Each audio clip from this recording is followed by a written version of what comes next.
আল্লাহ তুমি আমাকে কাদের হাতে ন্যস্ত করলা?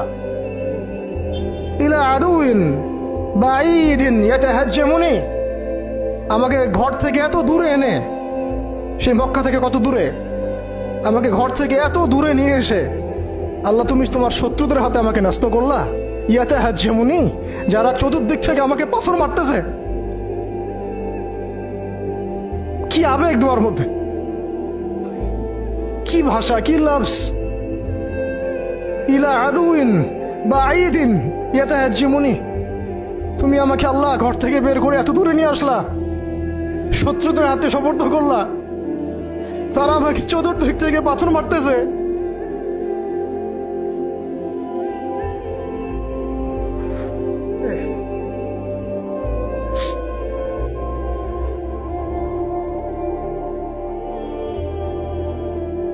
আম্মি লা করিবিন মাল্লাকতাহু আমরি, পরে নবীজি বলছেন আম্মি লা করিব, নাকি আমাকে কাছের মানুষদের হাতে নিয়ে আসছো আল্লাহ? আল্লাহ তুমি কি আমাকে কাছের মানুষদের হাতে উঠাই দিছ? মাল্লাকতাহু আমরি, যারা আমার ভালো মন্দের কাজের মালিক হয়ে গেছে। এইভাবে দোয়া করতে লাগলেন নবী সাল্লাল্লাহু আলাইহি ওয়াসাল্লাম। যায়েদ বিন হারিস রাদিয়াল্লাহু আনহু শামিল আছেন এখানে। তারপরে নবীজি বলছেন ইল্লাম তাকুন সাখিতুন আলাই ফালা উবালি, আল্লাহ এত কিছুর পরও যদি তুমি আমার প্রতি অসন্তুষ্ট না হও, আমার কিছুই যায় আসে না।